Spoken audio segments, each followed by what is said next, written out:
Hi, everybody. I'm Dr. Bergman. I'm the medical director for the Department of Internal Medicine Grand Rounds. Today is our second series for 2022. I'm pleased to have our interim chair division for the Hem-Onc and Palliative Care Division, Dr. Mateen. He's going to be introducing our speaker, Dr. Robert Winn, in a few minutes. Just a quick housekeeping. Attendance will be back up in the chat box with the CME code as well as the QR code will be back up towards the end of the lecture. And once again, just a reminder that we are still all virtual given the Omicron variant and classroom space for the foreseeable future until about March or April, we will be remaining virtual. So thank you all for your patience. So with that, I'm going to go ahead and turn this introduction of Dr. Robert Winn, who's going to be talking about trust and science. I'll turn it over to Dr. Mateen and look forward to the presentation. Thanks, everyone. Good afternoon, everyone. On behalf of the Division of Hematology, Oncology, and Palliative Care, it truly is an honor today to introduce Dr. Robert Winn as our speaker. He's the director of VCU Massey Cancer Center.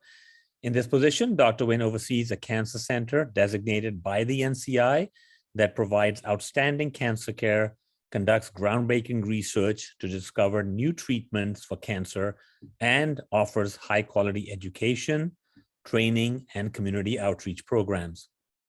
In addition to directing the activities of more than 180 research members, researchers, and physicians from 37 academic departments, from 6 schools and 1 college at VCU, he also manages a research laboratory at VCU. His current basic science research, which has been supported by multiple NIH grants, focuses on the cellular pathways that drive the development and progression of lung cancer and the role of cell division in lung cancer. He has authored or co-authored nearly 80 published manuscripts in peer-reviewed academic journals and contributed 5 chapters to books. Dr. Winn is committed to community-engaged research centered on eliminating health disparities. He is a principal investigator on several community-based projects funded by the NIH and NCI, including the All of Us research program and NIH Precision Medicine Initiative. He also oversees diversity in clinical trials career development program, a partnership with the National Medical Fellowships and the Bristol-Myers Squibb Foundation that seeks to advance clinical trial diversity and improve access to quality healthcare in underserved patient populations in the United States while developing a more diverse medical workforce for the future. Dr. Winn is current lead investigator for the first awarded and only P20 SPORE grant in the state of Virginia. The grant is intended to move research findings quickly from the lab to patients.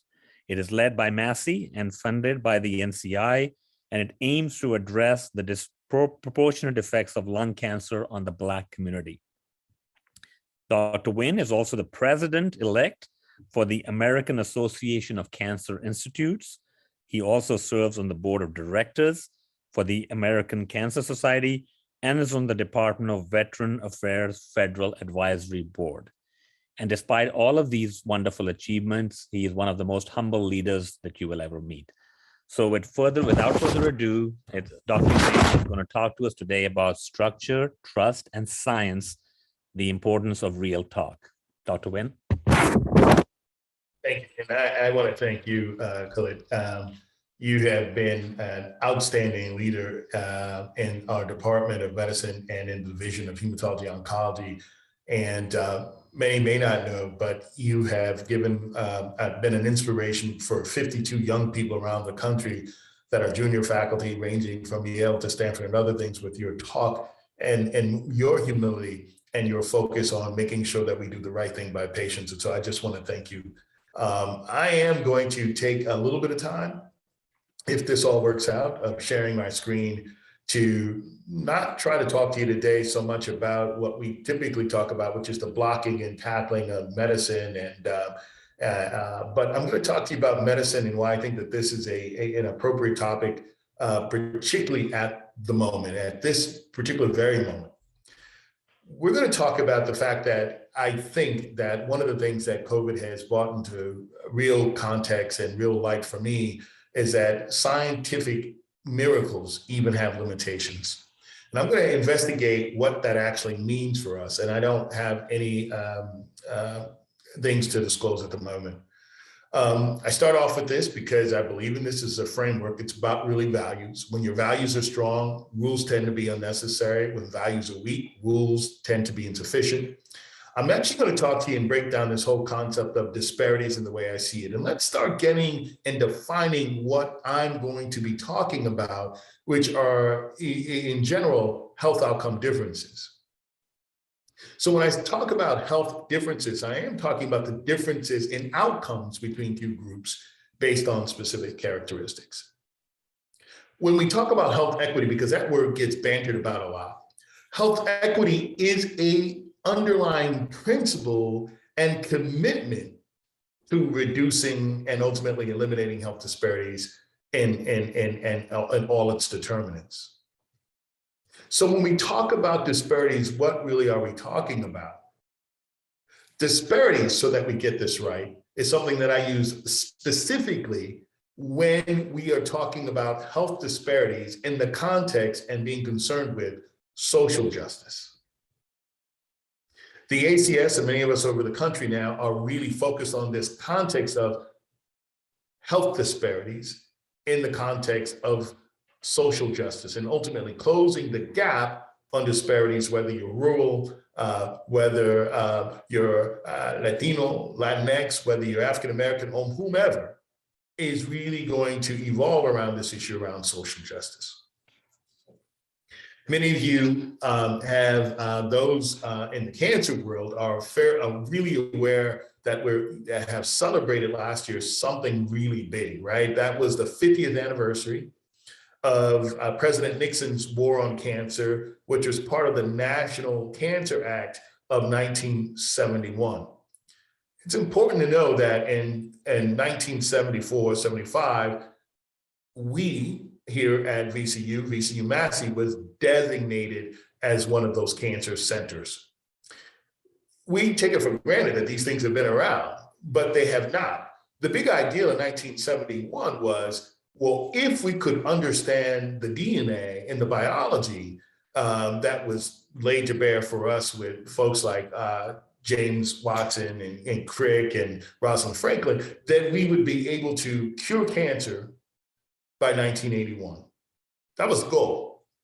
That we'd eradicate cancer because we knew the science and we'd understand the biology, that there would be no more cancer by 1981.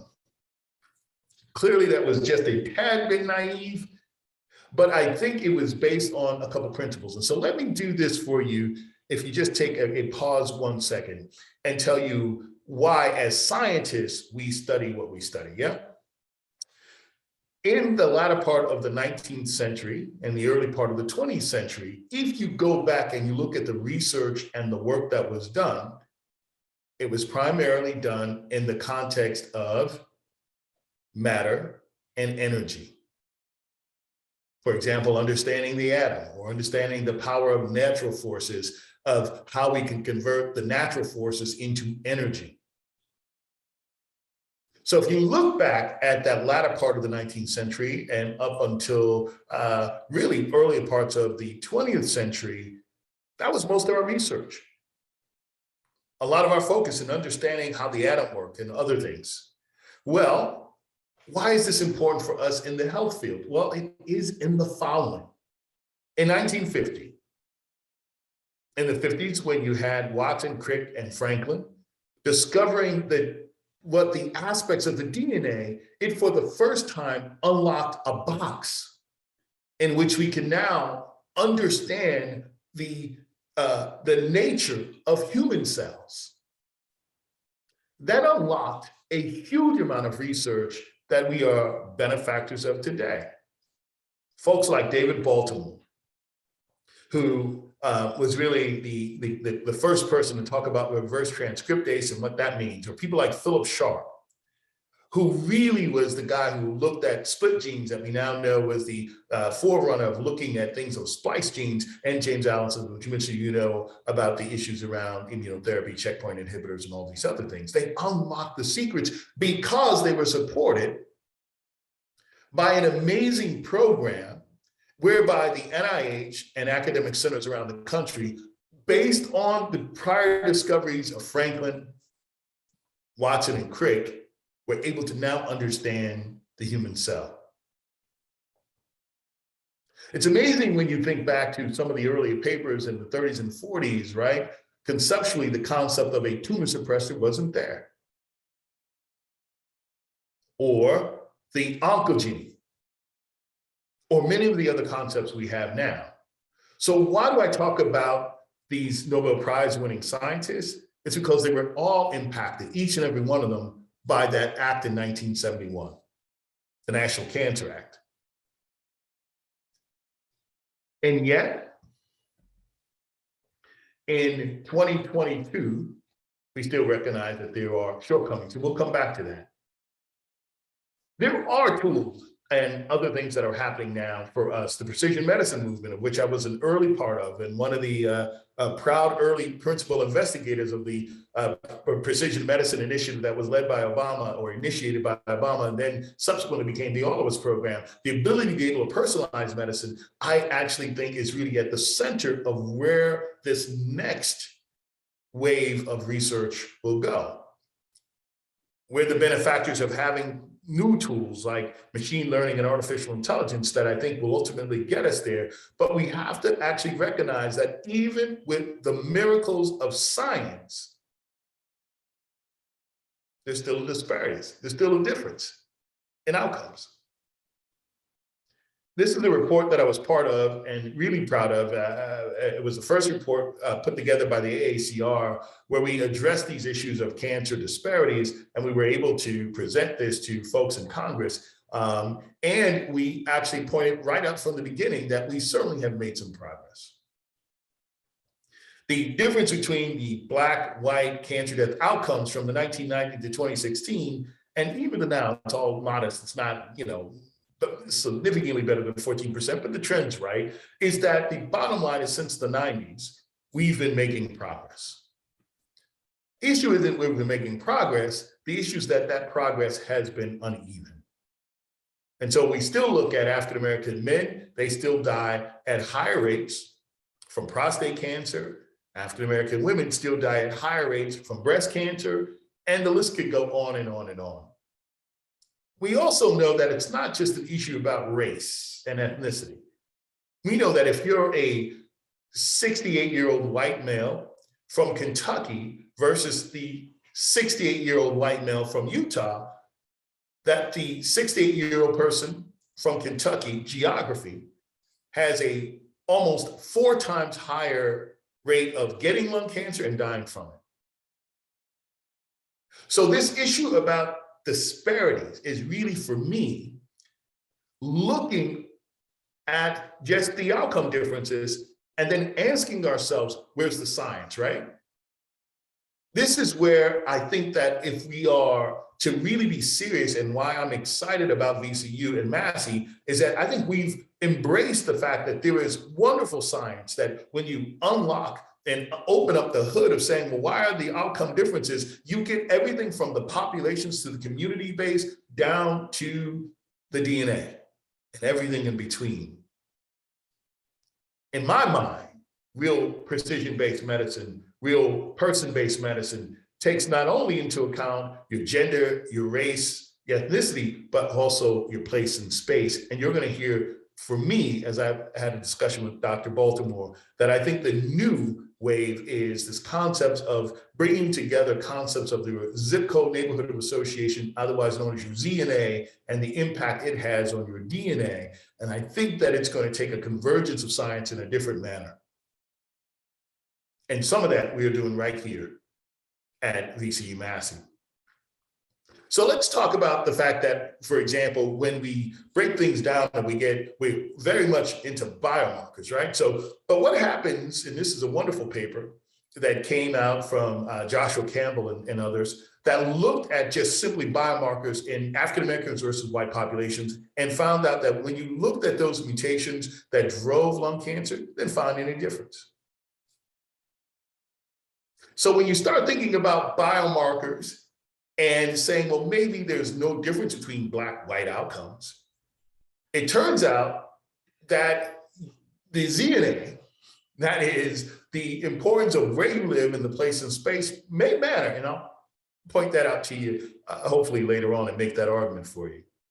The National Lung Cancer Screening Trial, as many of you know, was a wonderful trial that came back out in 2011 that found out that if you applied low-dose CTs, you could reduce cancer mortality by 20%. Many of you know, however, that this was not indicative of African Americans because they were less than 4% of the people in that trial. We also know that we've had discussions around, well, one size fitting all. And this is work that I did with Patricia Rivera and others, and looking, and now we finally have fixed this because the United States Preventive Task Force and others have allowed us to sort of change the lung cancer screening eligibility, because it wasn't so much that I'm convinced that it was issues around the biology, right? It was, again, place and space. And maybe there's an element of biology here that we should be screening African Americans, for example, at earlier ages because there's more aggressive cancers. But I'm going to make the pitch to you that we've been focused so much on the biology and the DNA that we've missed aspects of the ZNA that may be important contributors. And hopefully I'll convince you of that. The interesting thing is, even when we get breakthroughs like immunotherapy, the distribution of those miracle scientific findings also tends to be uneven. This is the New York Times report back in 2016, but this is early in the day when this was actually happening by Denise Grady and others. But there are many more articles about this, and John Stewart and I have actually put together this issue around what we would call the immunotherapy divide. Much of what we talk about in the context of precision medicine, immunotherapy, as told by Dr. Otis Brawley here, certainly has led in a sharp decline in mortality overall in lung cancer. But even to date, when you look at the decline and you look at the rates of who's declining more than others, there is an unevenness of how the therapies are applied. Here's something that I think is actually somewhat interesting, and this is not me, this is going back, and I've done this, I've gone over this with people like Dr. Brawley and many others, and we've come to a conclusion that it's an interesting phenomenon that whenever there is scientific progress, there is an increase in differences in health outcomes. Interesting enough, this is a concept of where the very scientific progress of its own, while good in and of itself, introduces disparities. Now, how can we see this? You have examples of this with our screening programs.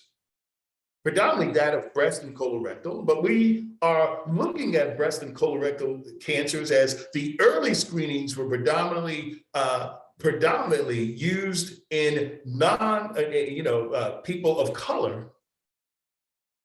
And so that you can see an interesting phenomenon that when the technology gets introduced, you get a separation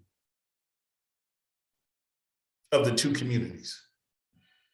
I tell you this because it's important that we are much more deliberate of not just creating scientific progress for scientific progress' sake, but that we are also, as we're creating this progress, being much more thoughtful about the application of our findings, lest we introduce more disparities. This is an example of just breast cancer, looking at just black-white differences. And this is just simply making the point that when we actually had much more widespread use of screening, it was typically uneven. And that the access to screening was substantially different enough that it actually contributed to black-white disparities in breast cancers in part. The truth of the matter is I love science, and you all know that. I mean, you've heard me sort of say, if loving science is wrong, I don't want to be right. But we also have to understand that even our new tools like artificial intelligence, all this stuff, the scientific miracles and the scientific technologies still have their limitations if they're not always getting to the people who need it most. So while I believe in things like machine learning and artificial intelligence, that they will certainly in the future help predict the risk and lower risks of breast cancer, I also know that on the south side of Chicago, which is where this picture is taken from, that you have people who are not using even digital images. They're looking at analog images for breast cancer here. And the reason why everyone in general has their face being covered by a mask or something else or a towel is because in the reading room of these mammographies and other radiological things, there is a live manhole. Yes, that is a sewer. So when we talk about the wonders of science and we talk about how great the science will eradicate, in this case, cancer, you can't eradicate cancer if it's being applied to some but not others. Now, this is just an interesting finding. I just wanted to let you know that I've been working with the American Cancer Society, but also with the NCCN, and they got together a survey of, let's say, almost 8,000 to 10,000 oncologists, practicing oncologists. Now, this is just a segment of what they had, but this I thought was a wonderful example of where we are as clinicians, as physician scientists. So the question was simple. They asked these 10,000 clinicians, did they think that the health outcomes were the same for their white patients versus their patients of color? And 62% said they did not think that it was the same. Hear me out on this. They're not asking the individual, well, do you take care of your patients the same? Do they get the same medical care, black and white patients, or patients of color, or white patients, or do you communicate the same? When you ask them as an individual level, they all agree, well, I do these things well. But when they look at the field, there was this consistent message that, well, maybe there's some outcome differences. Now, we're using this in oncology, but I would dare say that you can probably look at almost any field and actually continue to sort of see the differences in outcomes. COVID-19 certainly did not create disparities. COVID-19 certainly has contributed to differences in outcomes, but what COVID-19 did was that it just brought many of these things that many of us who've been in the field of health disparities and health disparities research have known for a very long time. It just brought it into clearer, a clearer focus. What also was brought into clear focus is that we as a group also, just like the things from the NCCN and the ACS sort of survey that looked at these 10,000 sort of clinicians, oncologists specifically, that we too, as scientists and as clinicians, have blind spots. You all may remember back in April of 2021, the uproar over one of the JAMA podcasts, where there was a significant backlash because one of our esteemed physician scientists sort of said, well, physicians can't be racist. And every time we talk about that, about physicians and racism, it just pisses people off more, and in fact, it alienates folks. Well, listen, I would agree if it wasn't for our history. And the truth of the matter is, even as we currently exist, it is not true that physicians are inoculated from the ills of society. That's utter nonsense, in my opinion. We have to remember that J. Marion Sims, most of his work was done on slaves. And yes, I know that that was in the past, but those benefits of operating on slaves and creating new ways of fixing fistulas, particularly with no anesthesia at the time, was done. Why? Because people felt that Blacks and whites experience pain differently. Now, you may laugh at that and sort of say, well, Dr. Winn, that was back in the 1800s. Nobody does that anymore. Well, I would have agreed with you until I actually recognized that in 2016, there was a survey done amongst medical students that said, do Black and whites experience pain similarly?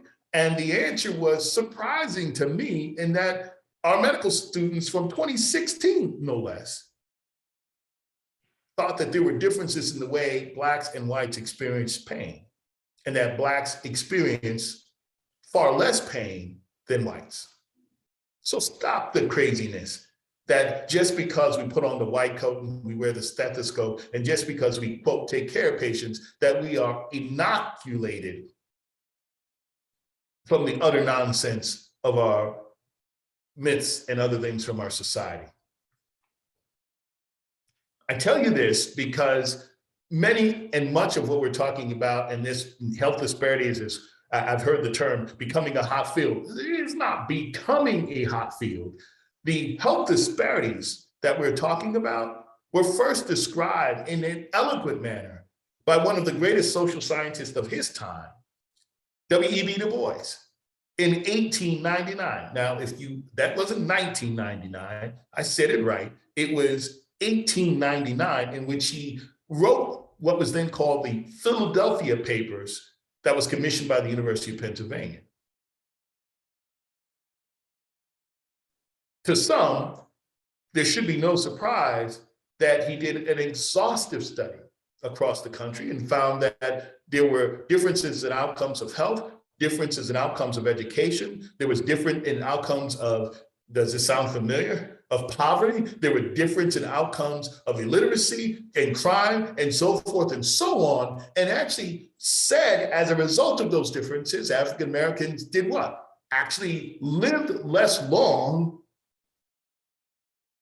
than their Caucasian counterparts.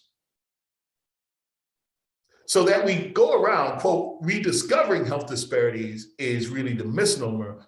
We've been studying health disparities for a very long time. Now, having said that, and why I think it's a new time to sort of have a different conversation about how one's DNA impacts one's DNA, that is the place in space, is because I'm going to make the argument for you that structure, the very structures that we put in place by society and the very structures that have evolved over time of neighborhoods cannot be separated in an independent way from looking at the chronic diseases. And the new science is the awareness of what data and other ways of convergent science are going to bring to light so that we can come up with the appropriate interventions. Now, the funny part is when we talk about disparities, we frequently want to say, well, we're discovering, we have to keep working on this. Okay, I'm going to make a little pitch to you that since 1899, we have figured out what the core issues are of disparities. And since the 1950s and 60s, particularly the 1960s and 70s, and forward, we have actually come up with the most esteemed blue ribbon panels of academic experts and other experts throughout the country to figure out what we could do to address these issues. So this is not an issue that cannot be addressed, that it's too, quote, big to get around. It is mostly an issue of will. It's almost like a diet. Now that we're in January, you guys know what I mean. Everybody, some of you have made the commitment to, we're going to lose weight, right? We know and have known for a very long time the benefits of losing weight. We also, most of us know that there are 1,000, if not more, ways of losing weight that are effective. The issue isn't that we don't know the problems or don't know how to solve the problems. What is it when it comes to weight loss? It is the commitment to sticking to just one of those diets to get the benefit. And I'm going to make the same pitch to you that this conversation of what-isms and all the rest of the stuff about, well, how long is disparities and all that is just a red herring. There is literature now over 30 plus years defining the problem. There are other literatures actually coming up with reasonable, pragmatic solutions. Our job is to figure out of those solutions what can literally be employed and executed and carry out to reduce the health disparities gap. Now, here's a thing that I'm actually always interested in. I told you that I was a guy driven by precision-based medicine, so I'm always coming back to the genome. The question be, would all individuals from ancestrally diverse backgrounds benefit equitably from advances in human genomics? The answer is maybe, right? Why do I stop talking about just Black versus white? I also, again, a little nuance point is when we say Black, right? What do you mean? We understand that the work done by Lisa Newman and others from Cornell demonstrates to us that it's not just being Black, it's your ancestry. If you had triple negative breast cancer and had the majority of your descendancy or ancestry from East Africa, you have a much better outcome from triple negative breast cancer than if you were Black and of West African descent. New literature coming out says that if you have prostate cancer and you're from the northwest portion of Africa, as opposed to the southern portion of Africa, you have a worse outcome in your prostate cancer. So this issue of just the simple way we used to talk about things circa 1970s, 80s, and 90s, Black and white, needs to give way to why I think genomics is also important in our future discussions, because it's not just being Black or white, it's where you're from, literally, place and space, your ancestry. That ancestry is probably even more powerful than the tags we give.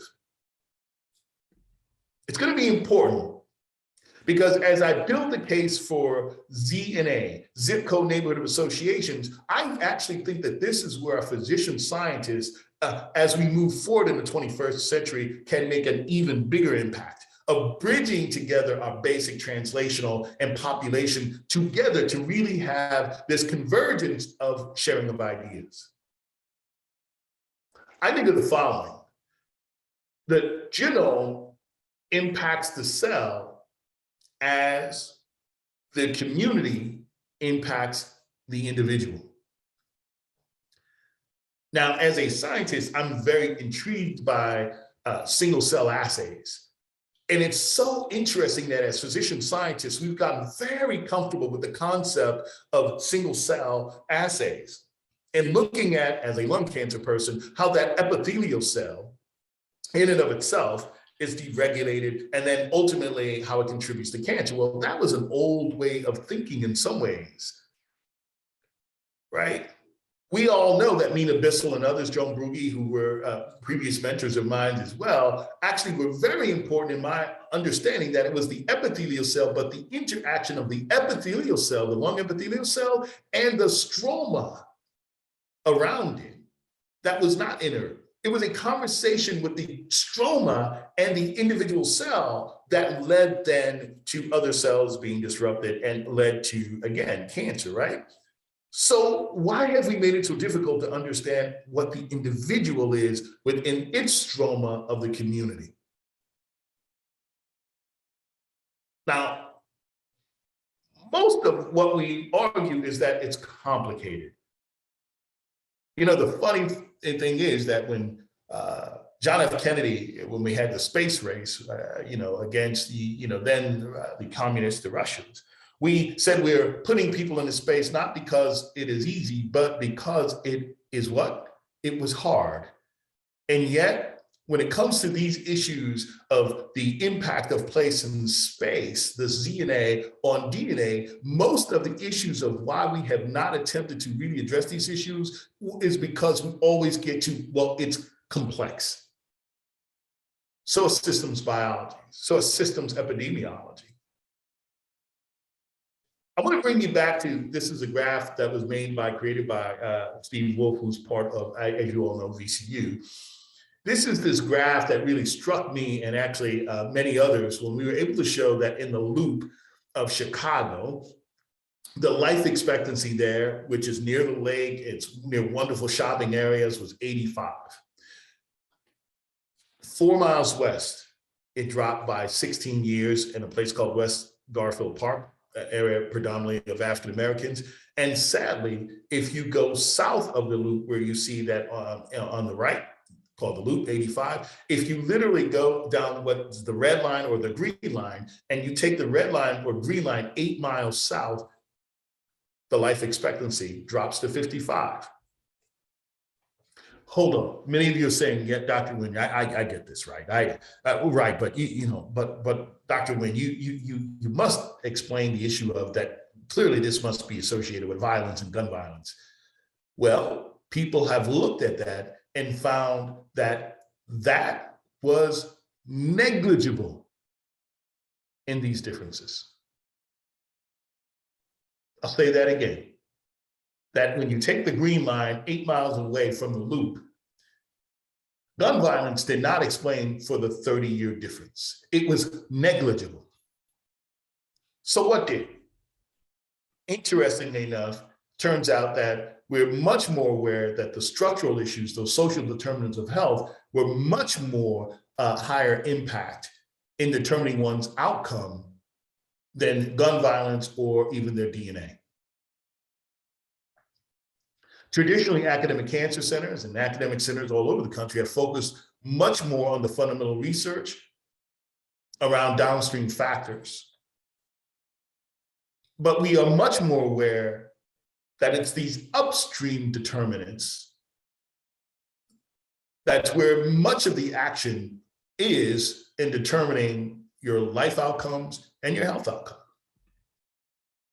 I've run for the National Academy of Medicine a series on social determinants of health as we looked at food insecurities, housing insecurity, transportation, and many other things. And I would really encourage you all that if you had any interest in this topic around social determinants of health and its contributions to chronic disease, that I would encourage you to get on the NCPF webinar page and look up some of these. These seminars from the National Academy of Medicine have literally the best and the brightest in the country at roundtables discussing these issues, and I think you may find it helpful.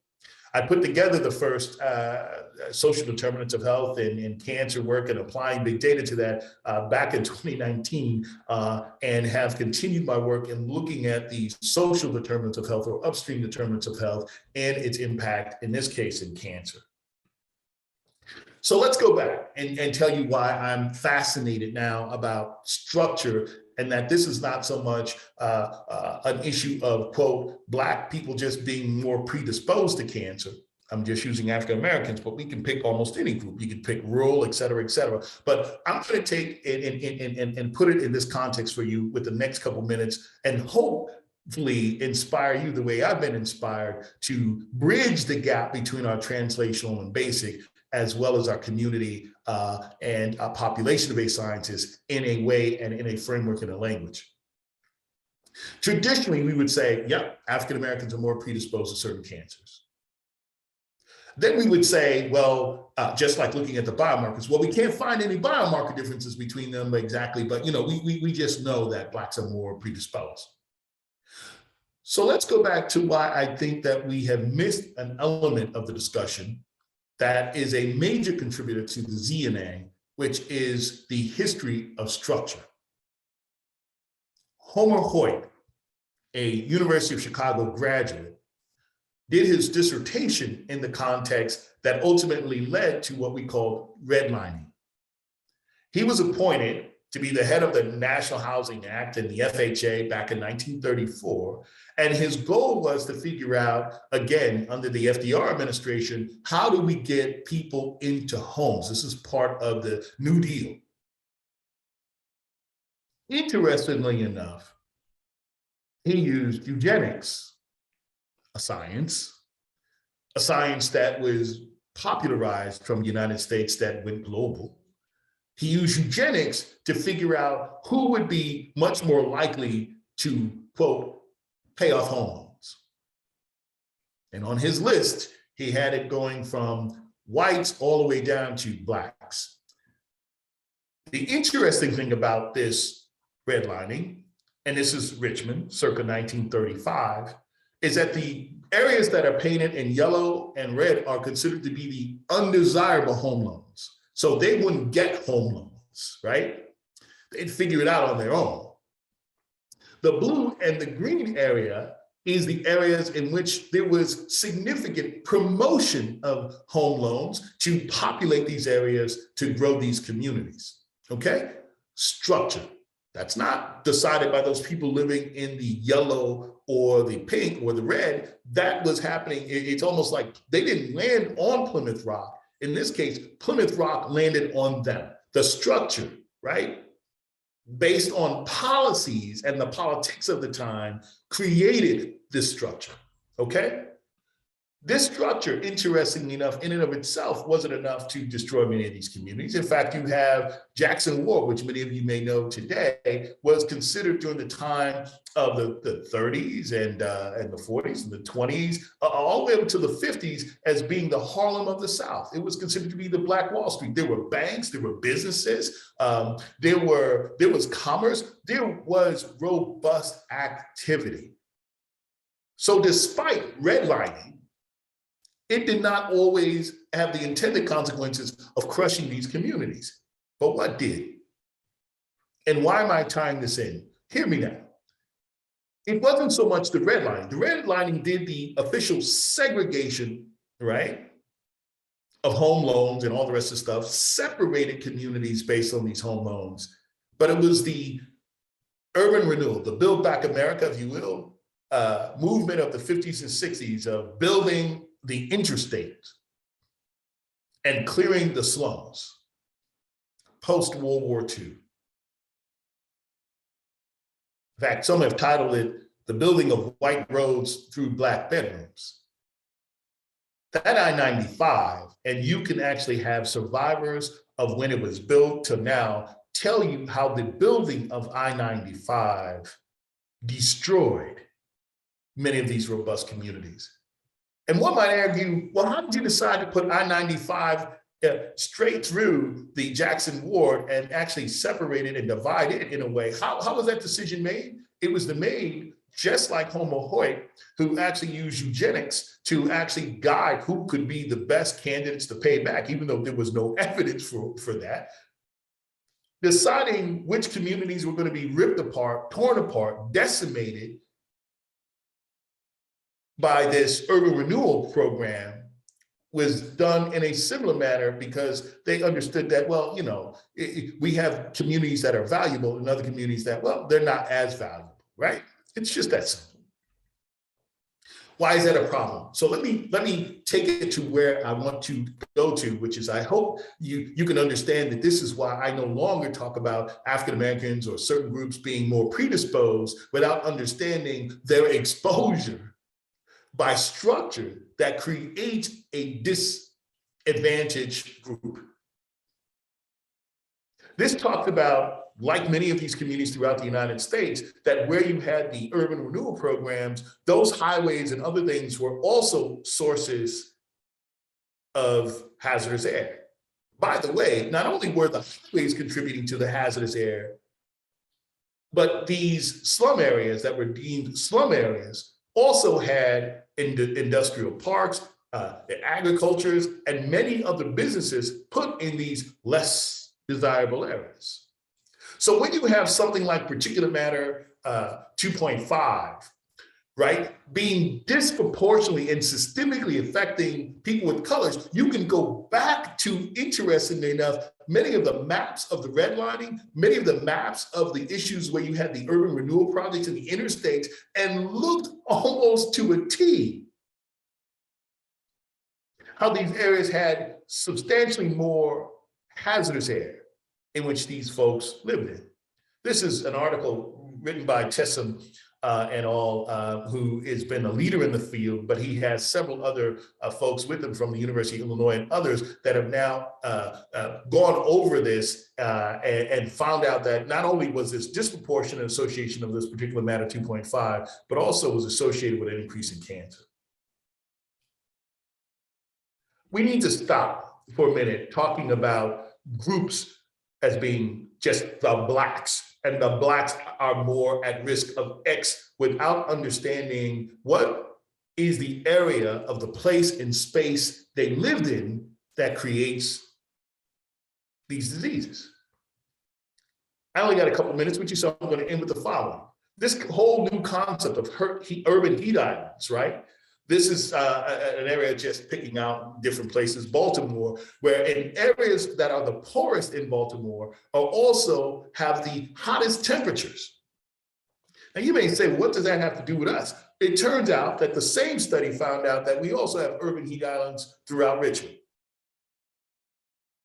The old map that you saw, right, with Jackson Water and all the rest of that being on the east and the east side and the west side, interesting enough, those areas that were in the blue and green, you can go back to the original map and look at it. I'm telling you, if you don't believe me, go back and do the work yourself. You'll find that many of those areas that were deemed to be green and blue are the areas that have these huge canopies of trees, mature vegetation. Interestingly enough, when you go to Gilpin Court and all the rest of that stuff, that was back at Jackson Court, you'll see examples of what I have pictured on the right. You'll also see a difference of about 5 to 6 degrees, which we now understand that the differences in the outcome of temperatures, this urban heat island is also contributing to chronic diseases. This is why this cancer center, this is why if you haven't felt the rumble under your feet about what we're doing so different, we are taking the charge of folks from the NIH, from the NCI, in this context of the responsive-led research. That is, the research that serves explicitly and intends to serve what? Conduct research, engages community to do what? To benefit its community. Responsive research. VCU Massey is really, in some ways, unapologetically leading this charge in the context of understanding the importance of space and place and its context on the DNA and biology, but also that the research that we conduct should be, in some ways, responsive to developing new interventions to making our catchment or our communities better. Dr. Freeman, a National Academy member, just amazing guy about patient navigators, you can credit all that to him, actually discovered this whole issue of the disconnect between discovery sciences and delivery, and found out that there was a critical disconnect between discovery and delivery. And I would submit to you that there's an even bigger, equal critical disconnect between our health delivery and the actual implementation within our communities.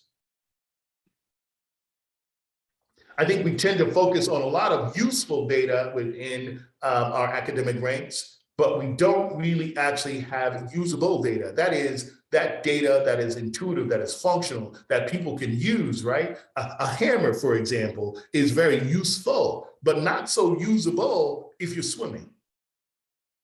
When we talk about trust within our community, it's not so much that I don't think that we're going to not develop new technologies, not develop new discoveries, not develop new drugs. And in 71, they probably had it right, partially right, that by understanding the biology and coming up with new drugs, we'd eradicate cancer. But we understand that with COVID, that there is an absolute limit to your scientific miracles if you don't have trust or public trust.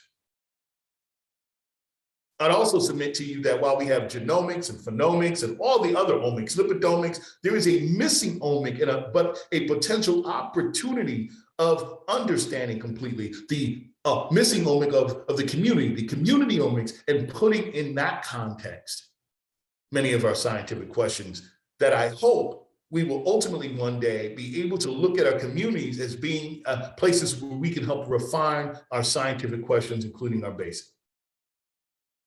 I'll end on the following.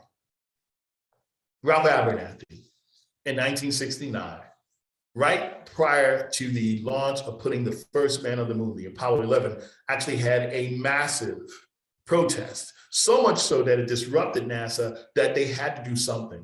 So on the eve of the launch of Apollo 11, putting the first man on the moon, Dr. Thomas Paine, the deputy director then at that point, came out to see what he could do in his conversations with Ralph Abernathy. Now, for many of you who don't know Ralph Abernathy, you ought to. He was part of the Martin Luther King sort of movement as well as Reverend Shuttleworth, who were the giant of the civil rights movement. When these two men met, they had a wonderful discussion that led to one of the following, and I just want to replay and retell you this part, that Dr. Abernathy said, listen, it's not that we know how important this is to put the man on the moon before the Russians. We understand that it's a miracle of science. We understand all that. But why is it that you can put a man on the moon, but you can't address these issues within our neighborhood? And without blinking an eye, Thomas Paine said the following: because it's easier to put a man on the moon than it is to address these issues. It's easier to put a man on the moon than it is to address the issues of structure, chronic disease, structure and poverty, structure and et cetera.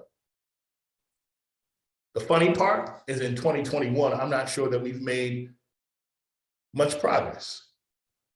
It's still easier for Bezos and Branson to put not even astronauts into space than it is to turn an eye towards how are we going to reduce the health disparities gap.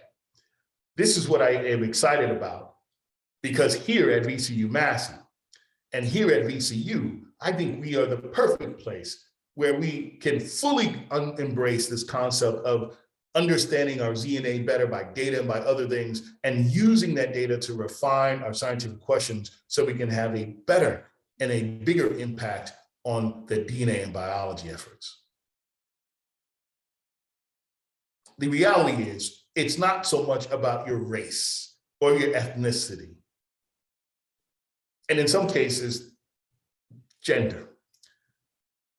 But it is about where another component that we've given short shrift to, where you live, how you live, not just the quote exposome, but that living world in which you live and the complexity within that brings us to figuring out how we can have future interventions that might potentially help. Now, some may say, well, it's all about prevention. Well, I'd argue it's all about prevention, but if you give me a menu, a French menu that have 50 different options, and now all of a sudden the lunch menu only has 10, but then I only have a mini option. If I happen to live on the south side or the east end of Richmond, I only have 3 options. I'm not quite certain that our preventive strategies are all equitable as well. I actually think we're at an exciting inflection point of understanding that we need to bring science closer to our community. And by doing that, I think we will be able to actually garner more public trust as opposed to less. It was dumbfounding at first when I ran into people that would say, we have this miracle called the COVID vaccine and you won't take it. And most of the people say, yeah, it's simple to you. It may not be simple to you, but it's simple to me. I don't trust you. I don't trust scientists. I don't trust doctors. And Eric Lander and I, who's working in the office right now, is one of the cabinet members and advisors to President Biden. He and I had a conversation that sounded that, yeah, we're certainly going to make increase in advances in discovery science and et cetera, et cetera. But what we're most at risk of is losing public trust. I think building here at VCU and VCU Massey a framework in which we understand our communities and that we are doing our science, not just for science sake, but for the benefit of them, may be the first step to how we get back on track. And I will end there, and I know I've overstayed my welcome, and say thank you, and we'll take any questions if there are any. But again, I just want to thank Patricia and Khalid and others for the opportunity to speak. Thank you. Thank you, Dr. Winn, for that wonderful talk, very thought-provoking. I'm sure we'll probably have some questions, but one question I had just right off the bat, Rob, was in terms of how can we, I guess, because as health professionals, how do we champion or take on some of these issues that you talked about in society? Because really it impacts the healthcare that we are trying to deliver and really changing the way society approaches solutions to some of these things that have been around forever. And it seems like they come into vogue every couple of decades, and then again, people forget about them. So how can we, I guess, do a more effective job? And would love to hear your thoughts on that. I think that with the Department of Medicine and with our college, we're already starting down that pathway. I think having more formalized programs that are actually getting people together who focus on that DNA portion and having more forms and formats and seminars about how do we actually encourage people in the ZNA space to work with people in the DNA space is one way in which we get there.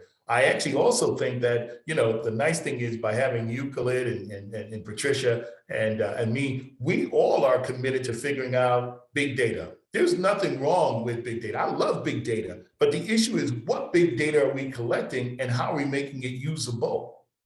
So using, for example, data and trying to bring data out to the communities, how do we actually be more deliberate and consistent about bringing data and town halls to our communities and engaging them, not just telling them what we're thinking about, but truly engaging them about here is what we found in the last year. My goal actually at the end of the day would be in 2022 or 2023 to have an annual report that goes out to our community that says, this is the amount of research that got done here, and here are the discoveries that we've actually found, talking in plain, straight up English. The truth of the matter is that scientists are funny people.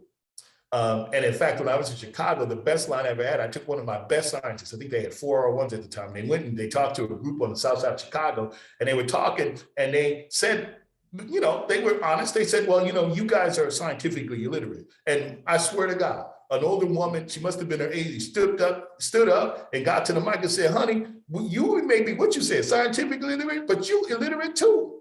And what she meant by that was he was illiterate to the community and the issues involved in that. So there was this humility that actually, that I think that unlike other institutions, we have an opportunity to bring real convergent science that's more than just computational scientists, engineers, and biologists to the table. I think we really have an opportunity to redefine convergent science by bringing more people from the social science part, the population, the community part, together with our basic translational sciences. That's what I'm hoping that this upcoming year and years here at VCU will help us do more of. Thank you, Robin. And I think the one thing I'm really optimistic about is as I see the younger generation and the young investigators coming through, they, I think, are really more aware of these things than I think potentially, I know at least speaking for myself, I was. So that does give me hope for the future. Yeah, you have good leadership, man. I mean, I really like you guys. I mean, I swear to God, it is not because you're on camera. You could be off camera on this one. I think with the stuff we have, the ability at the college, the DNA, the very DNA of VCU, what we're trying to do, Khalid, what you've done with HEMOG, Patricia, what you're doing with the department, I am more than excited that we actually have the ability to start pulling these different things together and coming up with what I'm calling the new science. Can I ask you a question kind of along those lines? I think, you know, when we're interviewing residents and fellows, we're trying to give them a feel for sort of the mission piece of VCU, which I think is very important in the social outreaches that are available. Do you think there's other things that we should be doing as we're interviewing? We've talked about having different kinds of panels where people get access to a much more diverse set of folks than the classic interview process where they're going to meet you and myself and Khalid and Christian. You know, have you got thoughts about that or best practices from other institutions that we could really do something a little transformative during the interview processes as we're kind of reaching out to get the kind of folks that we all want? We've got fantastic residents here. We want to make sure we kind of keep that going. You know you're going to get me in trouble, but one of the things, and I didn't know whether I should keep this to myself or not, but I do think that as we're interviewing and having people from the community be able to interact with those residents, even on recruitment day, is helpful because they're going to see things from a different perspective. The candidates actually also see things from a different perspective because we can't say that we're all about the community and yet we don't have the community at the table. So my goal within the Cancer Center, and it's not going to be overnight, is to almost at as many levels as possible include community, because I think that having community voice can actually, there is some wisdom within community that sometimes I think we as scientists and clinicians sometimes figure, well, what do they know? There is some wisdom within community that I'm convinced that we are missing because we don't always have them at tables in meaningful ways.